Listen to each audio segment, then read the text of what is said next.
Assalamualaikum warahmatullahi wabarakatuh. Assalamualaikum warahmatullahi wabarakatuh. Innal hamdalillah nahmaduhu wa nasta'inuhu wa nastaghfiruh wa na'udzu billahi min syururi anfusina wa min sayyiati a'malina may yahdihillahu fala mudhillalah wa may yudlilhu fala hadiyalah. Asyhadu an la ilaha illallah wahdahu la syarikalah wa asyhadu anna Muhammadan abduhu wa rasuluh. Allahumma salli ala Muhammad wa ala alihi wa ashabihi ajma'in, amma ba'. Muslimin, muslimat, sidang penonton, mudah-mudahan dirahmati Allah Subhanahu wa taala. Bersyukur kita kehadrat Allah Subhanahu wa taala dengan limpah rahmat, dengan izinnya dapat kita kembali menyambung perbincangan kita mengenai ayat-ayat hukum yang telah kita ambil pada mengisi perintah PKP ini. Mudah-mudahan kita mendapat ganjaran serta pahala dari sisi Allah Subhanahu wa taala. Seperti mana yang kita sedia maklum, yang saya dalam perbincangan ataupun perbincangan kita sebelum ini, iaitu saya telah mengambil kuliah Zuhur dan saya telah membacakan tafsir surah Al-Fatihah. Dan dalam dua episod ataupun dua siaran yang lepas, saya telah membacakan ataupun membincangkan surat Al-Fatihah, sebab dinamakan surat Al-Fatihah, dan sampailah kita dah huraikan kepada waladdallin dan kita juga mengambil amin. Dan seperti mana yang saya telah katakan di hari yang lalu, pada petang ini kita nak lihat kepada hukum-hukum syarak, hukum-hukum yang berkaitan dengan surat Al-Fatihah. Tapi sebelum saya nak membacakan hukum ini, kita lihat dulu secara sepintas lalu surat Al-Fatihah. A'udzubillahi minasyaitonirrajim. Bismillahirrahmanirrahim. Alhamdulillahirabbil alamin.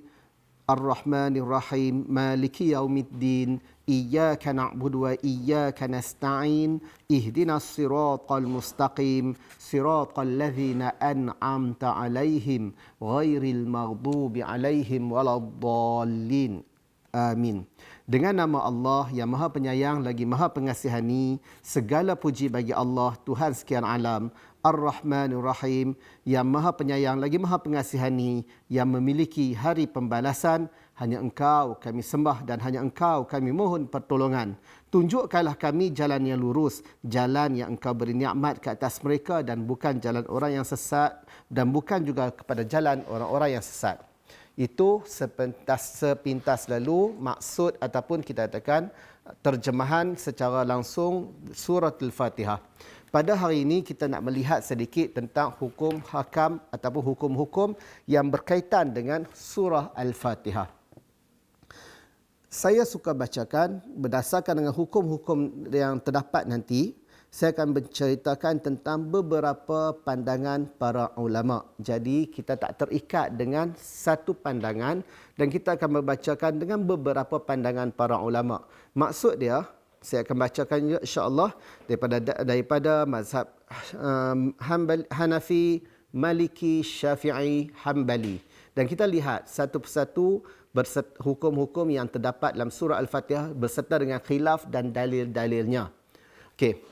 Yang pertama, soalan yang pertama ataupun huraian cerita yang pertama, iaitu hal al-basmalah ayatun minal Quran. Adakah bacaan Bismillahirrahmanirrahim satu ayat daripada Al-Quran? Adakah Bismillahirrahmanirrahim satu ayat daripada Al-Quran? Soalan dah jelas. Tapi sebelum saya nak membacakan tentang basmalah ini satu ayat daripada Al-Quran ataupun tidak, sebenarnya pengiraan jumlah-jumlah ayat di dalam Al-Quran menjadi khilaf di kalangan para ulama. Iaitu kalau kita melihat, ada yang mengatakan, iaitu riwayat oleh Nafi' yang meninggal pada tahun 109 Hijrah, iaitu ahli Kufah, mengatakan keseluruhan ayat Al-Quran iaitu 6,217. Seterusnya, Madani Akhir ataupun Syekh Ismail bin Ja'far, dia mengatakan 6,214. Tadi 6,217. Ada mengatakan 6,214. Ad-Dani yang meninggal pada tahun 444 Hijrah mengatakan 6,210. Lepas tu Al-Basri ataupun Atha' bin Yasar yang meninggal pada 102 Hijrah mengatakan jumlah ayat Quran keseluruhannya 6,204. Yahya Az-Zimawi yang dinasabkan juga daripada Osman bin Affan mengatakan sebanyak 6,226. Al-Hamsi daripada Shuraih bin Yazid Al-Hamsi Al-Hadrami yang meninggal pada 204 Hijrah mengatakan 6,232, dan seterusnya yang diriwayatkan oleh Ali bin Abi Talib 6,236. Yang tu nak katakan jumlah ayat di dalam Al-Quran ini dia menjadi khilaf di kalangan para ulama. Macam mana, sebab apa boleh menjadi khilaf? Nabi Muhammad sallallahu alaihi wasallam bila dia membaca Al-Quran, Nabi bukanlah baca kata Bismillahirrahmanirrahim ayat yang pertama, ayatul ula. Alhamdulillahirabbil alamin ayat yang kedua. Ar-Rahmanirrahim ayat yang ketiga. Nabi tak baca macam tu. Nabi baca terus. Ataupun Nabi baca Alif Lam Mim ayat yang pertama. Dzalikal kitabu la raiba fi hudal lil muttaqin ayat yang kedua. Nabi dia tak baca bagi tahu kata yang ni satu ayat, yang ni satu ayat, yang ni satu ayat, tidak. Kalau melihat daripada hadis daripada Ummu Salamah, hadis yang diriwayatkan oleh At-Tirmizi, an Ummu Salamah annaha qalat kana Rasulullah sallallahu alaihi wasallam yuqatti'u qira'atahu yaqra alhamdulillahi rabbil alamin thumma yaqif ar-rahmanir rahim thumma yaqif ila akhir hadis. Iaitu daripada Ummu Salamah katanya adalah Rasulullah sallallahu alaihi wasallam dia memotongkan bacaan-bacaannya. Iaitu dia baca macam mana? Alhamdulillahi rabbil alamin, dia berhenti. Ar-Rahmanir Rahim, dia berhenti. Maksud dia di situ ulama-ulama dia dapat memahami bahawa setiap kali berhenti itu dia seolah-olah macam menunjukkan satu ayat. Jadi disebab itulah kalau kita melihat menjadi khilaf di kalangan para ulama iaitu jumlah ayat yang di dalam Al-Quran. Okey, yang ada pun di dalam Al-Quran sekarang kita kata khilaf. Apa di dalam Al-Quran ada sebut macam tu? Kan? Yang kita baca sekarang ni, yang kita melihat ayat Quran yang saya katakan tadi, iaitu dengan 6,236 itu adalah yang datang daripada Ali bin Abi Talib. Seterusnya, satu benda yang kita rasa benda yang ni, benda mungkin bagi setengah orang kata baru, tapi kita nak bagi tahu kata macam mana. Ada seorang orientalis Jerman, Gustav Flugel, yang lahir pada tahun 1834, meninggal pada 1834. Dia telah mengatakan bahawa ayat Al-Quran ini 6,238. Dia ni orientalis daripada Jerman. Sebab apa saya katakan ini? Bila kita melihat sejarah-sejarah yang meletakkan jumlah ayat, maksud dia Bismillahirrahmanirrahim, dia tulis nombor 1. Alhamdulillahirabbil alamin, tulis nombor 2. Ar-Rahmanir Rahim, nombor 3. Maliki Yaumiddin, nombor 4.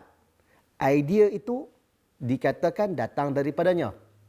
Sedangkan kalau kita melihat makhtutat ataupun Al-Quran yang terdahulu, kan, yang ditulis yang terdahulu, dia tidak meletakkan nombor, dia hanya meletakkan titik sebagai tanda sabih satu ayat.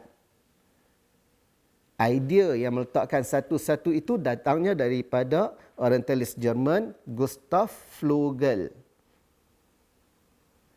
Ada yang mengatakan sebab apa yang diletakkan macam tu? Dengan alasan mudah nak cari. Kalau kita katakan dalam surah Al-Baqarah, tanpa kita numberkan ayat itu, macam mana kita nak cari? Nak baca dalam 3 juzuk. Kan? Jadi bila ada nombor ayat, orang mudah cari. Wallahu alam, katanya macam tu. Jadi selepas 50 tahun Selepas 50 tahun yang dia buat benda tu, barulah bilangan ayat itu ditulis satu-satu. Selepas 50 tahun. Dan jadi, oleh itu, bilangan ayat Al-Quran, bilangan ayat tepat, bukanlah tetap daripada Allah Subhanahu Taala. Maksud dia tadi kita dah kata dah, saya dah baca dah bilangan-bilangan ayat Quran, iaitu ada yang mengatakan 6,217, ada 6,214, 6,210, 6,236. Ayat-ayat tu, bilangan number ayat itu, dia bukan tauqifi, dia bukan yang Allah Ta'ala letakkan. Yang Allah Ta'ala letakkan ayat Quran.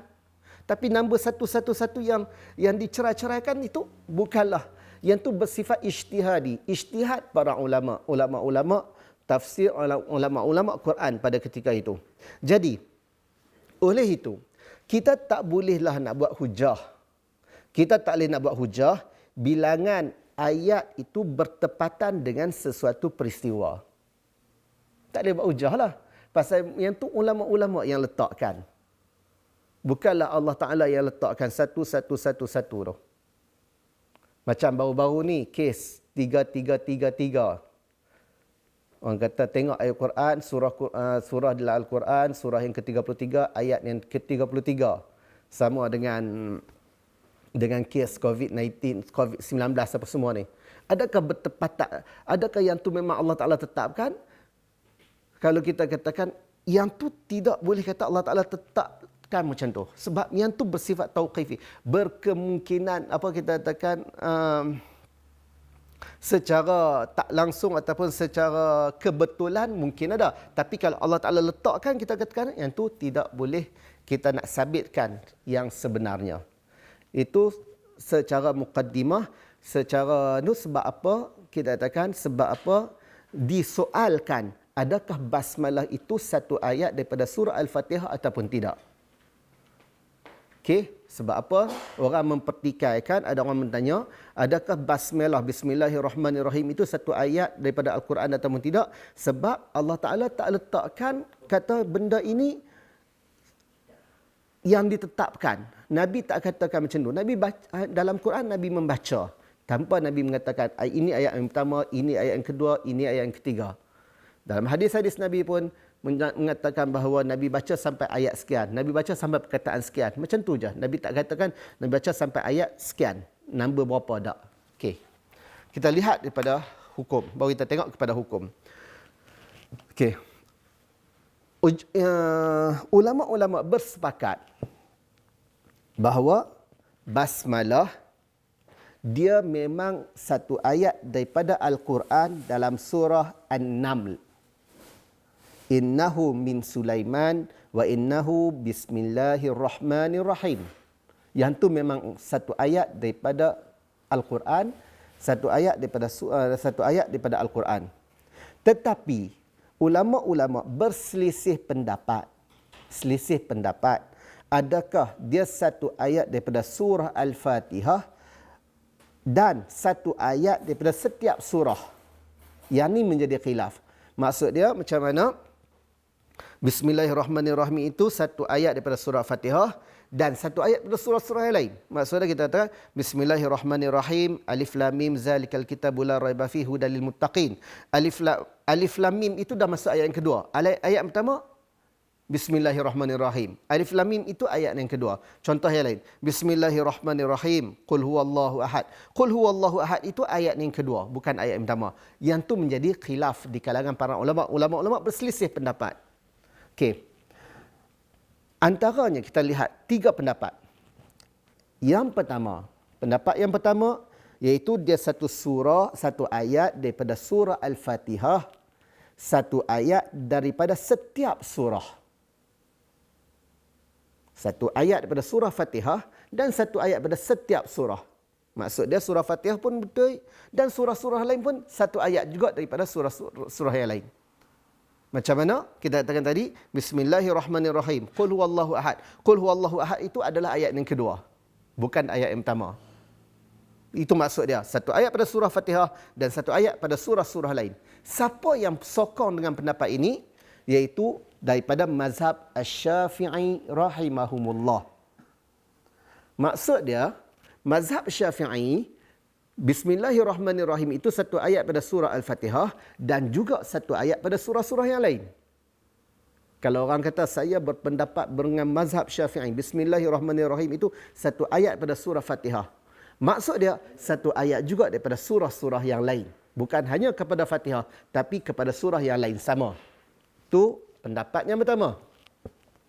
Pendapat yang kedua, dia bukanlah satu ayat daripada surah Fatihah dan bukan satu ayat daripada surah-surah yang lain.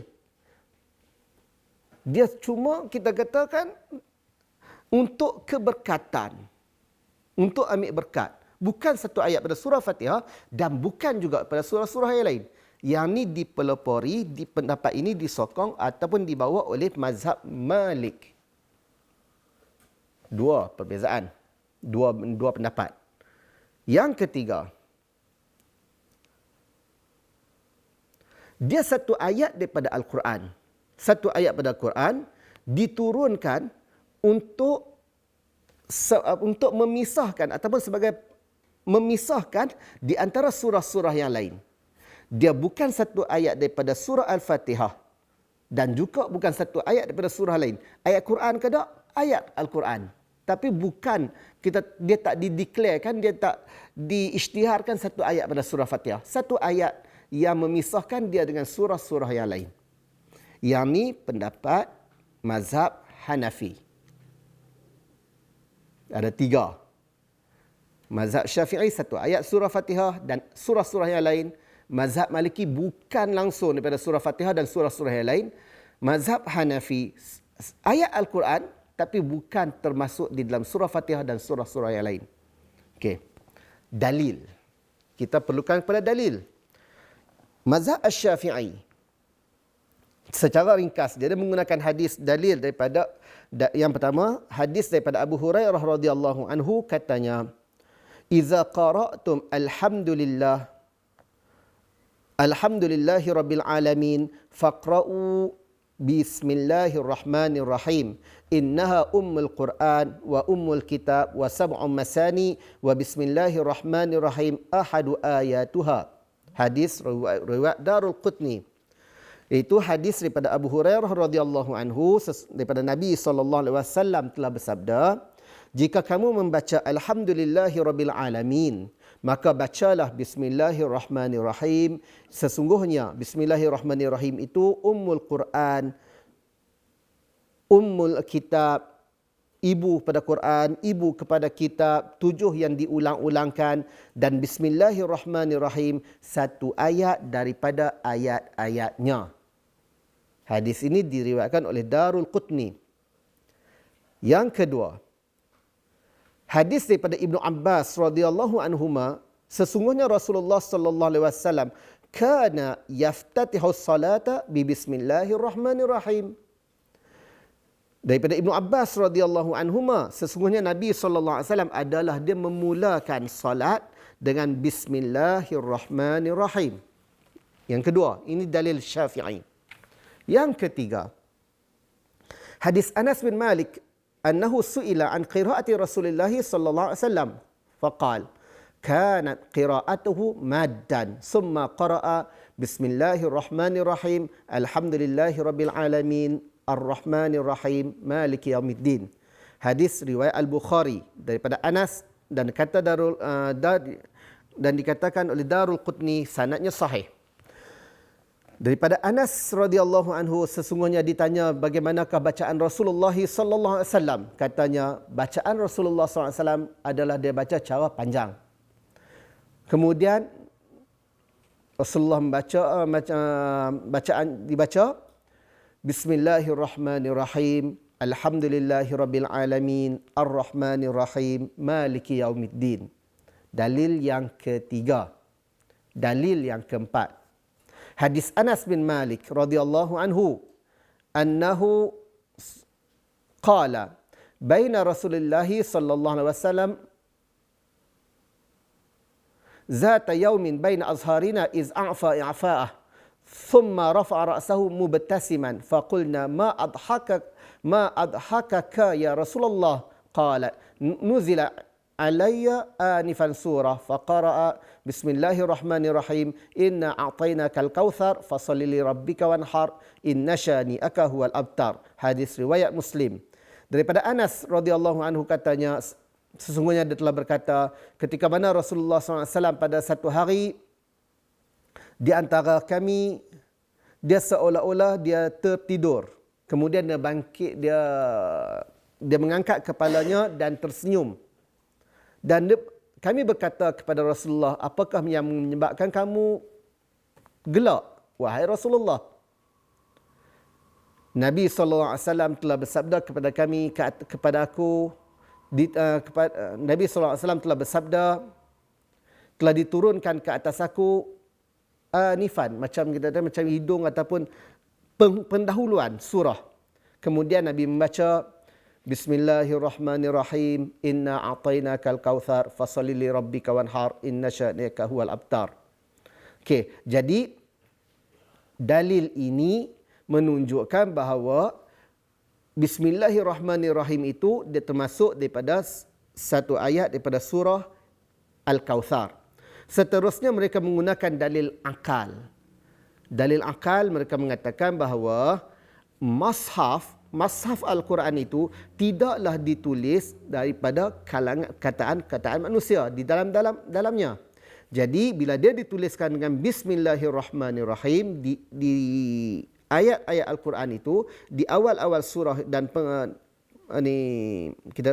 sempadan pemisah-pemisah surah itu dia dianggap sebagai satu ayat daripada surah, daripada Al-Quran, daripada satu ayat pada surah dan Al-Quran tersebut. Itu dalil yang didatangkan daripada mazhab Asy-Syafi'i. Jadi mazhab Syafi'i satu ayat pada surah Al-Fatihah dan juga satu ayat pada surah-surah yang lain. Kedua, Maliki, mazhab Malik, Imam Malik. Dia mengatakan bahawa Imam Malik kata, bukan satu ayat pada surah Fatihah, bukan satu ayat pada surah-surah yang lain. Berdasarkan, adapun yang kita baca ini untuk tabarruk, untuk mendapat keberkatan daripada Allah Subhanahu wa taala. Berdasarkan hadis Aisyah radhiyallahu anha katanya, kana Rasulullah sallallahu alaihi wasallam yaftatihu as-salata bitakbir wa qira'ah bilhamdillahi rabbil alamin. Hadis riwayat Muslim. Adalah Rasulullah sallallahu alaihi wasallam dia memulakan salat dengan takbir, kemudian dia membaca alhamdulillahi rabbil alamin. Kemudian hadis daripada Anas seperti mana dalam Sahihain atau Al-Bukhari dan Muslim. Sallaitu khalfa Nabi sallallahu alaihi wasallam wa Abu Bakr wa Umar wa Utsman fakanu yaftatihuna bilhamdulillahi rabbil alamin. Aku sembahyang di belakang Nabi sallallahu alaihi wasallam, Abu Bakar, Umar, Utsman. Mereka memulakan dengan alhamdulillahi rabbil alamin. Yang ni dia bukan kata baca bismillah sir ke apa tak baca langsung. Terus dengan alhamdulillahi rabbil alamin. Itu mazhab Maliki.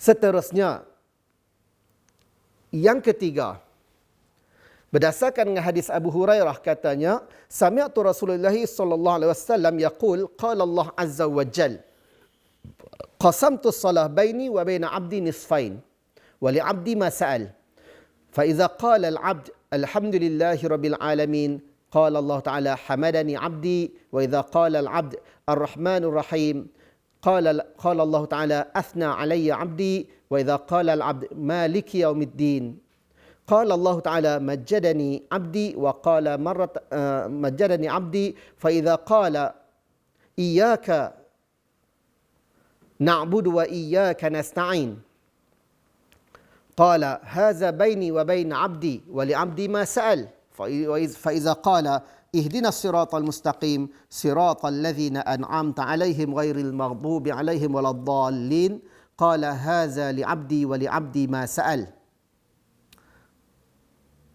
Okey. Hadis ni hadis qudsi. Hadis qudsi itu seperti mana yang kita tahu, kata-kata Allah Ta'ala berfirman, tapi diriwayatkan daripada Nabi SAW.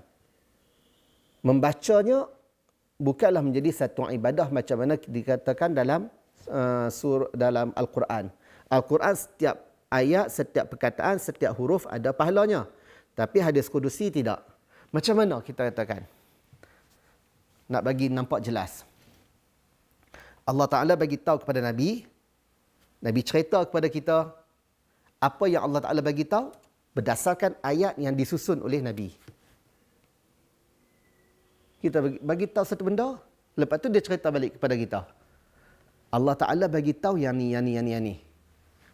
Beza dengan Al-Quran, apa yang Allah Ta'ala tu Nabi Jibril datang, yang itulah Jibril bawa, yang itulah terus Nabi berikan kepada kita. Yang ni sampai kat Nabi, Nabi menceritakan kepada kita. Itu hadis kudusi. Okey. Qasam tu dibahagikan solat di antaraku dan kepada hamba-Ku dua bahagian.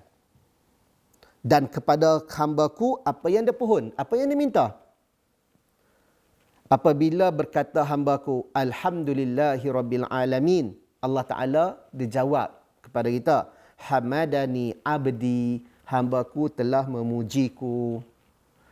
Sebab tu bila kita semayang, kita hendaklah bertadabbur, kita hendaklah menghayati bacaan kita. Sebab di situ kita bersama dengan Allah Subhanahu, kita telah bercakap dengan Allah Subhanahu wa taala dan Allah Taala balas. Apabila kita katakan alhamdulillahirabbil alamin, Allah Taala kata hamadani abdi, hamba-Ku telah memujiku. Lepas tu bila kita kata pula ar-rahmanur rahim, Allah Taala kata asna alayya abdi, hamba-Ku telah memuja, menyanjungi aku. Lepas tu kita kata lagi, maliki yaumiddin. Allah Ta'ala kata, majjadani abdi, hamba-Ku telah memuliakan aku. Dan hamba-Ku telah menyerahkan diri kepada aku. Maliki yaumiddin. Lepas tu, bila hamba kita baca pula, iyyaka na'budu wa iyyaka nasta'in. Allah Ta'ala kata, haza baini wa baina abdi. Ini di antaraku dan di antara hamba-Ku, dan untuk hamba-Ku apa yang dia pohon. Dan apabila seorang hamba itu baca ihdinas siratal mustaqim siratal ladzina an'amta alaihim ghairil maghdubi alaihim waladdallin, Allah Taala katakan, Allah Taala firman, haza li 'abdi wa li 'abdi ma sa'al. Ini adalah untuk hamba-Ku dan kepada hamba-Ku apa yang dia pohon, dia minta. Hadis ini diriwayatkan oleh Muslim. Jadi, dalam hadis ini, Nabi tak kata, ataupun Allah Ta'ala dalam hadis ini, hadis kudusi ini, tidaklah memulakan dengan Bismillahirrahmanirrahim. Tapi dia memulakan dengan Alhamdulillahi Rabbil Alamin. Jadi sebab itu, mazhab Maliki mengatakan bukan daripada surah Fatihah dan bukan daripada surah-surah yang lain. Okey. Dalam hadis ni, Allah Ta'ala berfirman, qasamtu salah baini wa baina abdi nisfain. Aku membahagikan solat di antaraku dan kepada hamba-Ku dua bahagian. Maksud qasamtu salah, aku membahagikan solat itu, maksudnya aku membahagikan surah Fatihah. Bukan membahagikan solat, tapi membahagikan surah Fatihah. Berdasarkan kerana solat itu dia tidak sah melainkan dengan surah Al-Fatihah. Jadi walaupun Allah Ta'ala katakan solat, tapi maksud dia surah Al-Fatihah. Okey, seterusnya. Pendapat yang lain, yang ini menggunakan pendapat akal. Pendapat akal, dia kata, kalau Bismillah itu satu ayat daripada surah Al-Fatihah, kenapa nak diulangkan pula selepas Bismillah, alhamdulillahirabbil alamin arrahmanir rahim. Arrahmanir rahim tu nak ulang buat apa? Tak payah ulanglah. Yang tu pendapat akal yang didatangkan oleh mazhab Maliki. Okey. Kita tengok pula kepada kita nak sini. Kata Al-Qurtubi. Imam Al-Qurtubi, was sahihu min hadza aqwal qaul al-Malik. Dia kata pendapat yang sahih daripada pendapat-pendapat ini adalah pendapat Imam Malik. Kerana Al-Quran ini dia tidak disabitkan dengan khabar ahad. Hadis ahad. Dia tak disabitkan dengan hadis ahad. Wa innama tariqatut tawatur al-qat'i. Sesungguhnya dia datang daripada tariqah yang tawatir, yang telah diputuskan, yang diputuskan, yang tidak ada khilaf. Kata Ibnu Arabi kata lagi kita katakan dalam. Apa maksud dia kata? Yakfika, mencukuplah bagi kamu, annaha laysat minal Quran. Ibnu Arabi kata surah Fatihah ini dia bukan daripada Al-Quran. Minta maaf. Bismillahirrahmanirrahim. Dia bukanlah daripada Al-Quran yang menjadi khilaf di kalangan para ulama.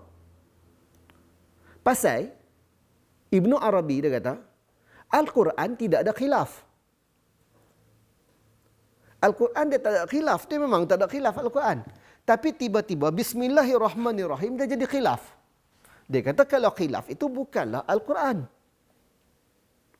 Ini pendapat Ibnu Arabi, dia sokong dengan pendapat Malik. Bukanlah saya nak ni, kita baca dulu saya katakan ni. Ibnu Arabi dia sokong dengan pendapat Malik. Dia kata kalau khilaf itu bukan Al-Quran. Kalau kita lihat ayat Quran. Alif lam mim zalikal kitab la raiba fihi hudan lil muttaqin. Yang seterusnya. Alif lam mim, inilah kitab. La raiba fihi, tidak ada kesamaran pada dia. Hudan lil muttaqin, yang menjadi petunjuk kepada orang-orang yang bertakwa. La raiba fihi. Jadi Ibnu Arabi pun kata, dah khilaf takkan Quran lagi ikut. Quran tak khilaf. Yang tu pendapat Ibnu Arabi. Okey. Yang ketiga, dalil daripada Hanafi. Hanafi berkata apa? Dia satu ayat daripada Al-Quran tapi tidaklah termasuk di dalam nama-nama surah. Okey, dia kata sini. Berdasarkan, dia kata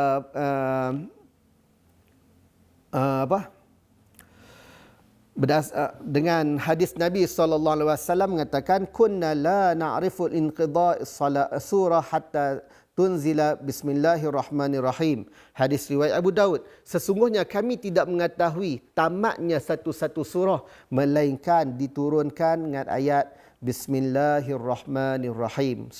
Hadis riwayat Abu Daud. Yang tu antara dalilnya.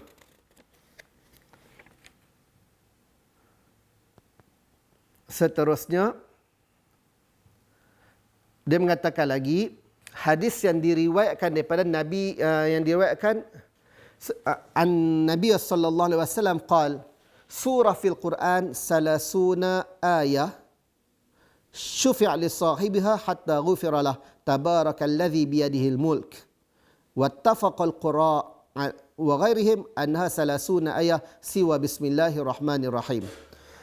Iaitu surah di dalam Al-Quran, ada satu surah dalam Al-Quran yang mempunyai 30 ayat yang memberi syafaat kepada orang baca dia.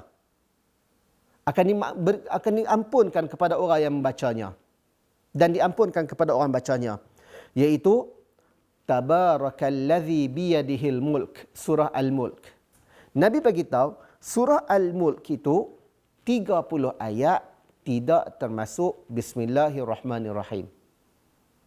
Jadi berdasarkan dengan pendapat-pendapat ini bahawa ada hujah-hujahnya bahawa ada 3 pendapat lah. Saya ulang balik 3 pendapat, iaitu yang pertama satu ayat daripada surah Fatihah dan surah-surah lain, yakni pendapat mazhab Syafi'i, bukan ayat Quran langsung Bismillahirrahmanirrahim ini Maliki, dia ayat Al-Quran tapi dia bukanlah satu ayat daripada surah-surah. Itu pendapat Hanafi. Tarjih ni pendapat yang kuat. Kalau nak ikut Syekh ni, Muhammad Ali As-Sabuni, bukan saya yang tarjih, tapi penulis kitab yang saya bacakan ini. Dia mengambil pendapat yang sederhana. Pendapat yang sederhana tu, iaitu pendapat Hanafi.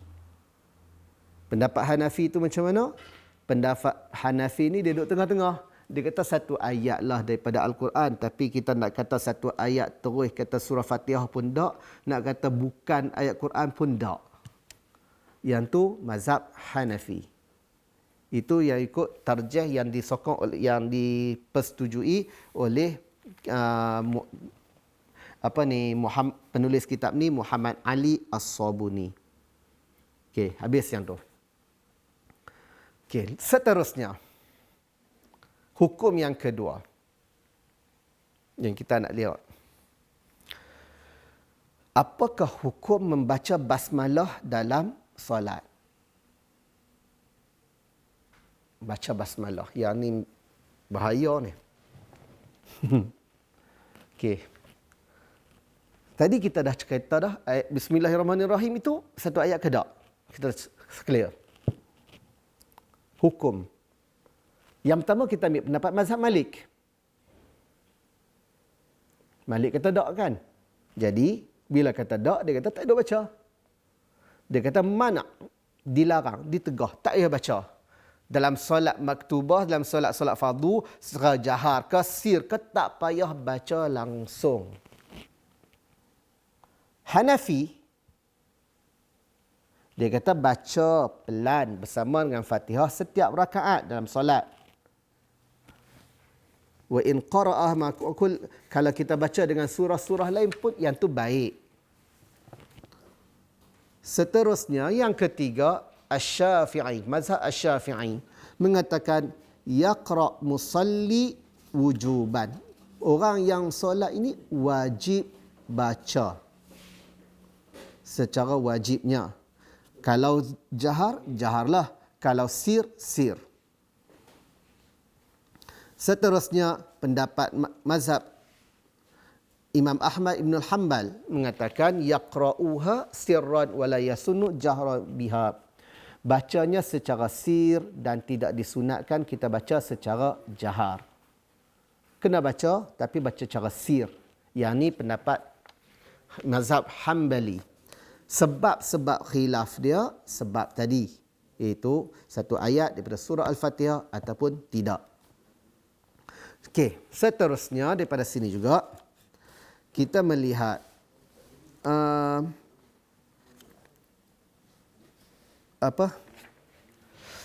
bagaimana kedudukan.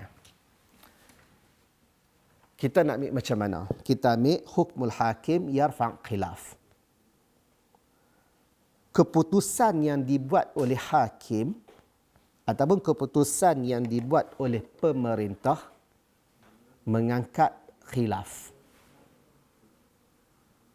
Jadi kalau pemerintah dia setuju yang tu, khilaf ni ada banyak. Tapi pemerintah kata saya nak pilih yang ni. Yarfa' khilaf. Yang tu cara kaedah dia. Kalau kita lihat, saya tak boleh, saya kena baca juga. Tak ada masalah, kena baca juga. Tapi kita berada di satu tempat, kita menggunakan kuasa pemerintah. Kerana dalam hal ini, pemerintah dia pilih yang mana, kita kena ambil. Pasal pemerintah ni, hukmul hakim, hukum yang dibuat oleh hakim, dia mengangkat khilaf. Walaupun orang tu ada pendapat-pendapat dia, tapi dia berada di bawah satu kawasan, satu tempat, dia kena ikut. Macam mana kita katakan, hadis Nabi, as-sam' wa ta'ah ma lam ya'mur bi maksiyah, dengar dan taat selagi mana tidak disuruh kepada maksiat. Seterusnya, hukum yang lain. Hukum yang lain saya rasa hukum yang terakhir untuk hari ini, iaitu adakah diwajib membaca Fatihah dalam solat? Hukum adakah diwajibkan membaca surah Al-Fatihah dalam solat? Yang ni pun menjadi khilaf di kalangan para ulama, iaitu yang pertama mazhab jumhur. Pendapat jumhur, Imam Malik, Imam Syafi'i, Imam Ahmad mengatakan bahawa surah Fatihah syarat sah salat. Barang sesiapa yang meninggalkannya beserta dengan dia ada kuasa, tidak sah salatnya. Tetapi dalam mazhab Al-Thawri, Ibn Abu Hanifah mengatakan bahawa solat itu diterima tanpa membaca surah Fatihah, tetapi tak beserta dengan kesalahan dan tidaklah terbatal solatnya. Bahkan wajib dia membaca sekurang-kurangnya 3 ayat yang pendek. Tapi jumhur kata wajib.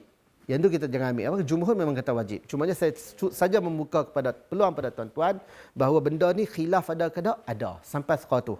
Dalil jumhur berdasarkan hadis Nabi SAW, iaitu yang diriwayatkan oleh Bukhari, Muslim semua, diriwayatkan oleh An-Nasa'i, Ibnu Majah dan sebagainya, la salata liman lam yaqra bi Fatihatil Kitab, tidaklah seorang itu dianggap salat jika dia tidak membaca surah Al-Fatihah.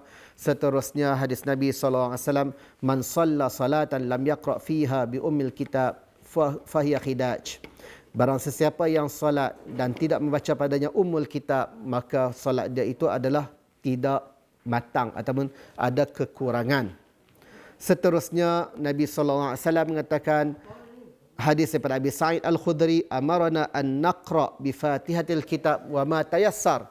Kami disuruh untuk membaca Fatihatil Kitab dan apa yang mudah baginya.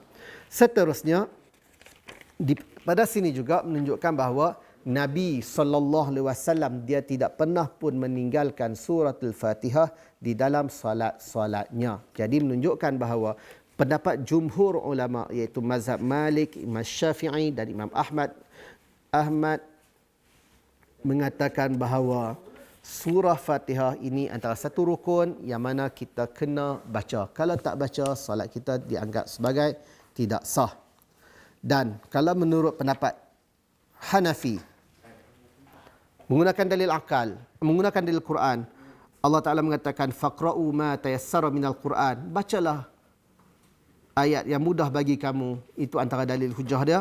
Dan yang lain, hadis daripada Nabi SAW, iaitu daripada Abu Hurairah radhiyallahu anhu, sesungguhnya seorang lelaki masuk dalam masjid dia semayang, kemudian dia bagi salam kepada Nabi SAW, dan Nabi jawab salam dia. Kemudian Nabi kata, irja' fasalli fa innaka lam tusalli, kembalilah semayang, sesungguhnya kamu tak semayang. Kemudian dia semayang, habis semayang dia pergi kepada Nabi. Nabi suruh dia ulang balik, semayanglah, sesungguhnya kamu tak semayang. Sampailah 3 kali, kemudian dia mengatakan, lelaki tadi mengatakan, demi yang mengutuskan kamu dengan hak, tidak ada dah yang lebih baik daripada ini. Nabi SAW kata kepada dia, apabila kamu hendak mendirikan salat, maka sempurnakanlah wuduk, kemudian hadapkanlah kiblat, angkat takbir, kemudian bacalah ma tayassara ma'aka minal Quran, apa yang mudah bagi kamu daripada Al-Quran. Kemudian rukuk, sampailah tenang dalam rukuk kamu, sampailah tamak dalam rukuk kamu, kemudian bangun sampai berdiri betul, sampai ta'tadil, sampai betul dalam bangun kamu. Kemudian sujudlah sampai tenang dalam sujud kamu. Kemudian bangunlah sampai tenang duduk kamu. Kemudian sujud sampai tenang sujud kamu. Kemudian angkatlah sehingga betulnya kamu berdiri. Kemudian lakukanlah kesemua itu dalam salat kamu. Jadi ini menunjukkan bahawa dalil ini mengatakan bahawa Nabi mengatakan summa qra' ma tayassara minal Quran. Nabi tak kata summa qra' bi Fatihatil Kitab. Nabi tak kata itu. Jadi inilah hujah daripada mazhab Hanafi mengatakan bahawa bacaan Fatihah tidak wajib. Yang itu satu pendapat. Walau bagaimanapun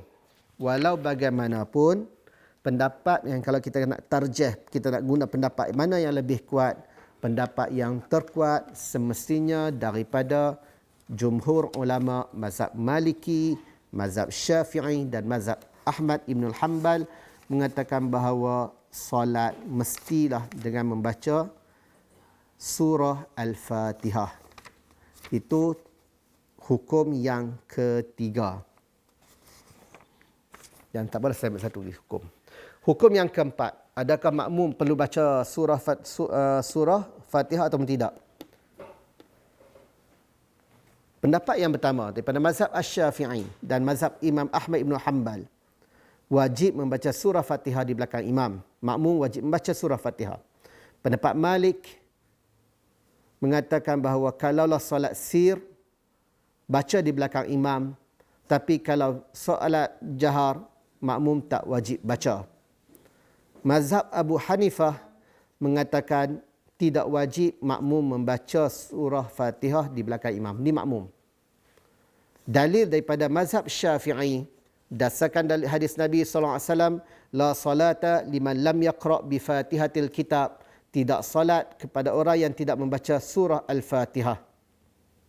Dalil daripada mazhab Maliki. Mazhab Maliki kata, kalau sir, baca. Kalau jahar, tak payah baca. Berdasarkan firman Allah Ta'ala, wa iza quri'al Qur'an fastami'u lahu wa ansitu la'allakum turhamun.